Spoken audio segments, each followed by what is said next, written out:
commencement était la parole était avec Dieu et la parole était Dieu. Sans ça, n'a évité tout le monde qui sentit diable la mettre pied sous couillou et qui par contre la parole, nous invitons sous Chanel. La parole qui sauve. Chaque lundi à partir de 4h, mercredi et vendredi avec prophète Poggy James. Ou même qui t'a remis dans mon béni, pas rater l'occasion ça, fait famille aux amours tendez, parce que parole là, elle est capable de changer, elle est capable de sanctifier, elle est capable de libérer en bas puissance Satan. Mes amis, pas oublier, abonner, partager et puis quitter commentaire. Ou même diable la condamné depuis jeudi avec parole là, qui parole là transformée au nom de Jésus.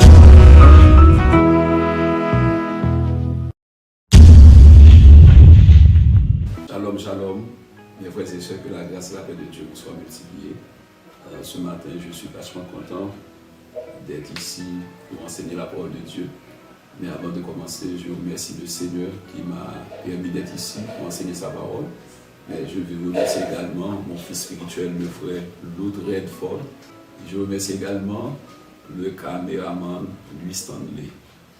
Rapidement, nous allons prier le Seigneur et après nous allons rentrer dans le message de la parole de Dieu. Déjà, je vous souhaite bienvenue à cette grande émission, la parole qui sauve.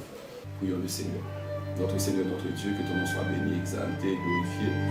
Merci Père d'avoir conduit nos pas jusqu'ici. Et ce matin, nous sommes dans ta sainte présence pour t'adorer et te louer et pour partager également ta parole avec ton peuple. Nous demandons à Satan de glorifier Saint-Esprit. La première place parmi nous. Nous connaissons la chair, nous sommes pas édifiés. Et le moment, ça nous va passer dans la présence et bénir chaque monde, chaque auditeur qui va brancher, qui va suivre. C'est en ça la parole qui sauve. Au nom de ton Fils Jésus que nous prions, qui vit et qui règne au siècle des siècles. Amen. Nous allons parler concernant un sujet assez intéressant, la nouvelle naissance. La nouvelle naissance. Donc c'est très important. Quand pile monde, frères et sœurs, chaque ami captant de nous matin, qui seulement pensait que la vie est résumée avec la naissance physique. Pourtant la Bible, il n'est pas seulement parlé de la naissance physique, mais il parle également de la naissance spirituelle. Nous avons un texte assez intéressant à considérer, c'est Jean chapitre 3, verset 1er. Mais il y eut un homme d'entre les pharisiens, nommé Nicodème, un chef des Juifs, qui vint, lui, auprès de Jésus, de nuit, et lui dit, Rabbi, nous savons que tu es un docteur venu de Dieu, car personne ne peut faire ces miracles que tu fais, si Dieu n'est avec lui. Jésus lui répondit, en vérité, je te le dis, si un homme ne naît de nouveau, notez bien frères et sœurs, si un homme ne naît de nouveau, il ne peut voir le royaume de Dieu. Nicodème lui dit, comment un homme peut-il naître quand il est vieux? Peut-il rentrer dans le sein de sa mère et naître? Jésus répondit, en vérité, je te le dis, si un homme ne naît d'eau et d'esprit, il ne peut entrer dans le royaume de Dieu. Ce qui est né de la chair est chair, et ce qui est né de l'esprit est esprit. Donc ce verset est très important pour nous, le verset 6. Ce qui est né de la chair est chair, et ce qui est né de l'esprit est esprit. Écoutez avec beaucoup d'attention. Donc comme je vous ai dit, nous allons parler concernant la nouvelle naissance. Il y a un peu de monde qui trompe, qui seulement prend la naissance physique. Qui sa naissance physique est et qui sa la nouvelle naissance est. Qui t'aime dire, il y a deux types de naissance, la naissance physique ou biologique et la naissance spirituelle, ce qu'on appelle la nouvelle naissance. Donc nous tous connaissons qui est Nicodème, c'était un docteur de la loi, c'était un monde qui connaît très bien la loi. Mais on connaît tendance à aller une connaissance, parfois dans les gens orgueilleux, parce que nous avons la connaissance en fait de l'orgueil, mais la modifie.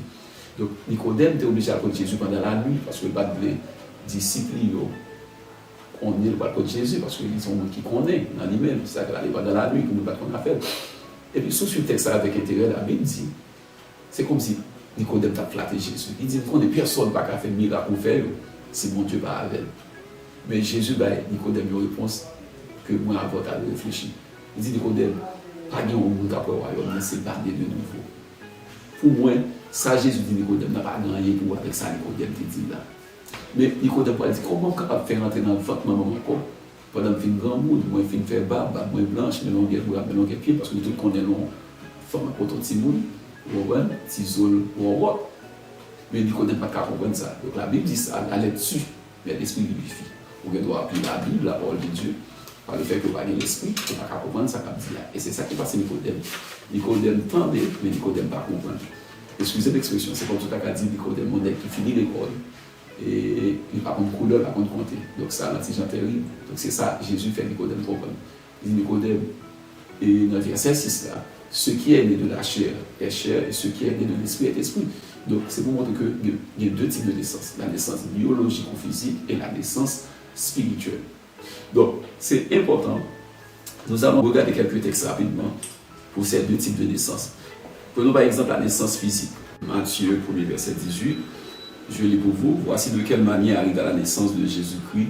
Marie, sa mère, ayant été fiancée à Joseph, se trouva enceinte par la vertu du Saint-Esprit avant qu'ils puissent habiter ensemble. Donc vous voyez, le texte nous dit, et Marie était la fiancée de Joseph, bien que Marie était enceinte par l'onction du Saint-Esprit. Mais ça me montre, c'est que pour gagner une naissance physique, biologique, il faut gagner une fille, il faut gagner un garçon.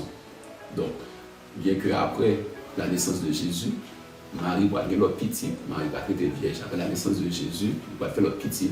Même de mettre une fille, un garçon pour la naissance physique ou biologique. Deuxième texte qu'on va considérer, c'est Galates chapitre 4, verset 23, rapidement appelé pour vous. Et ça veut nous comprendre la naissance physique, c'est côté, il y a une fille et un garçon. Moi-même, quand je parle là, pour moi, je suis capable de naître, maman et papa me obligé de coucher ensemble. Moi-même, quand je regarde la tour, maman et papa sont obligés de rentrer dans une relation sexuelle pour être capable de naître.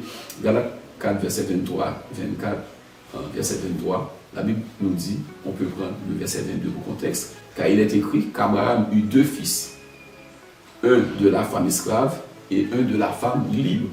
Mais celui de l'esclave naquit selon la chair, notez bien, selon la chair. Et celui de la femme libre naquit en vertu de la promesse. En nous parlant, frères et sœurs, Abraham était deux madames, il était Agar qui c'était une servante égyptienne, et il était Sarah. Donc il dit, il y a une de ces femmes libres, il y a une de ces femmes esclaves. Esclave là c'était Agar, la servante égyptienne, et libre c'était Sarah.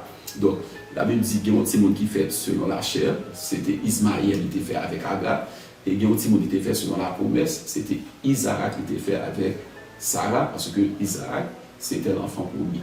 Donc ça qui ça me montre là, c'est la naissance biologique ou physique. Donc, quand il fait, il faut qu'il y ait une fille, il faut qu'il y ait un garçon. Mais ce qui est important pour nous, c'est la naissance spirituelle. Parce que Jésus dit Nicodème, si on ne peut pas naître de nouveau, il ne va pas au royaume. Dans le verset 6, ça dit, ce qui est né de la chair est chair, et ce qui est né de l'esprit est esprit. Donc, nous venons de voir la naissance charnelle, la naissance physique ou biologique. Maintenant, nous allons regarder la naissance spirituelle. On nous regarde ensemble, texte qui est vraiment intéressant, pour la naissance spirituelle. Donc, Jean 3, verset 3, il dit, si un homme ne naît de nouveau, il ne peut voir le royaume de Dieu. Notez bien, ne naît de nouveau, c'est-à-dire faites une deuxième fois. Mais comme je vous ai dit, Nicodème ne comprenait pas ce que Jésus lui avait dit. Nicodème pensait, c'était rentrer dans votre maman encore. Pendant le film fait une première fois. Et Jésus dit Nicodème, moi, sorry-vous, parce que si je ne parle de bagaille terrestre, on ne va pas comprendre. Elle ne parle de bagaille spirituelle même. Donc, on doit avoir plus de connaissance et pour appeler la Bible, on ne va pas comprendre. Ce que c'est l'esprit qui nous permet de comprendre ce que disent les Écritures. On nous regarde pour la naissance spirituelle. Il y a l'autre texte, Galates chapitre 4, versets 4 à 7. Il est dit, mais lorsque les temps ont été accomplis, Dieu a envoyé son Fils, né d'une femme, né sous la loi, afin qu'il rachetât ceux qui étaient sous la loi, afin que nous reçussions l'adoption. Notez bien, l'adoption. Et parce que vous êtes fils, Dieu a envoyé dans nos cœurs l'esprit de son Fils, lequel crie Abba, Père. Alors Abba, c'est un mot araméen qui signifie Père. Ainsi, tu n'es plus esclave, mais fils. Et si tu es fils, tu es aussi héritier par la grâce de Dieu. Notez bien, la Bible nous dit, parce que vous êtes fils, Dieu a envoyé dans nos cœurs quoi? L'esprit de son Fils. Et qu'il ait un bon petit bon Dieu. Il y a une différence entre créature et enfant. Dans un sens, tout le monde qui va accepter Jésus, c'est créature, mon Dieu, c'est bon Dieu crée toute bagaille. Mais pour venir enfant de Dieu, bon condition, même j'en ai dit dans Jean, il dit, il était venu là quand il ne peut pas recevoir, mais tout le monde qui croit dans lui, il va pouvoir venir enfant de Dieu, lesquels sont nés, ils n'ont de la volonté de la chair et du sang, et de l'esprit. Donc c'est ça, on vit les petits, bon Dieu, qui ont condition à remplir. Donc la naissance spirituelle, c'est lorsque nous avons accepté Jésus comme sauveur. comme maître, comme Seigneur. Donc c'est la naissance spirituelle. C'est ça que fait dans Hébreux 12, verset 6, la Bible dit, le Seigneur les châtier, petit, il remet. Mais qui est? C'est le monde qui a accepté. Donc si un monde il va accepter Jésus, parole ça il va pour il dit car le Seigneur châtie celui qu'il aime et il frappe de la verge tous ceux qu'il reconnaît pour ses fils. Donc c'est le monde qui a accepté Jésus. Donc c'est très très important la naissance spirituelle. Et la grande question que nous allons poser ce matin, c'est comment quelqu'un peut-il naître sur le plan spirituel? Comment on va naître sur le plan spirituel? Donc réponse en simple, d'après 2 Corinthiens 5, 17, c'est un texte en nous connaît. Il dit si quelqu'un est en Christ, il est une nouvelle créature. Notez bien, une nouvelle créature. Qu'il est l'homme en Christ. Il dit les choses anciennes sont passées et voici toutes choses sont devenues nouvelles. Donc nous avons considéré le texte de Corinthiens 5, 17. Lorsqu'on a accepté Jésus, il est né de nouveau. Et qui s'est passé lorsque un monde est né de nouveau? Ézéchiel 36, verset 25 à 27. Dans Ézéchiel 36, verset 25 à 27, Ézéchiel pourra dire, mais qui s'est passé dans la vie du monde lorsque un monde est né de nouveau? Je lis pour vous. Il est dit, je répandrai sur vous une eau pure et vous serez comment purifiés. Je vous purifierai de toutes vos souillures et de toutes vos idoles. Je vous donnerai un cœur nouveau et je mettrai en vous, c'est intéressant, un esprit nouveau. J'ôterai de votre corps le cœur de pierre et je vous donnerai un cœur de chair. Je mettrai mon esprit en vous et je ferai en sorte que vous suiviez mes ordonnances et que vous observiez et pratiquiez mes lois. Qui laisse ça passer, frères et sœurs? Ça passe lorsque l'on est né de nouveau, il a accepté Jésus. Donc, il vient recevoir un cœur nouveau. Donc, avant, il y a un cœur ancien. Après ça passe, la Bible dit pour Dieu, il y a un cœur nouveau. La Bible dit cœur roche là. La bali un cœur de chair. La mettre l'esprit dans lui. La fait en sorte que capable observer, respecter loi, l'ordonnance. Mais là, on ne peut pas connaître de nouveau. Il y a un cœur roche, il est méchant. Là, on ne peut pas connaître de nouveau. Il y a un esprit ancien, c'est l'esprit du diable qui dirige. Là, on ne peut pas connaître de nouveau, ça on peut faire dans la vie. C'est automatiquement, on est de nouveau, accepter Jésus. Le Seigneur fait tout le genre de travail, ça dans la vie. Donc, c'est très important. Donc, nous avons le texte à considérer avec nous. Alors, nous avons plusieurs textes à voir. La Bible dit dans Colossiens 3, verset 9-10, c'est un texte assez intéressant. Ne mentez pas les uns aux autres. Maintenant, regardez la raison pour laquelle on ne doit pas mentir aux autres. Vous étant dépouillés du vieil homme et de ses œuvres, et ayant revêtu l'homme nouveau, notez bien, l'homme nouveau, qui se renouvelle de la connaissance selon l'image de celui qui l'a créé. La Bible dit nous ne devons pas mentir l'un avec l'autre, pour qui ça? Parce que nous dépouillons du vieil homme et de ses œuvres. Le vieil homme, c'est ce qu'on appelle la nature adamique, c'est ce qu'on appelle le péché. Donc, la Bible dit, nous nés de nouveau, nous venons dépouiller de vieil homme, nous noter avant, et de œuvres, ça veut dire qu'on a fait une affaire.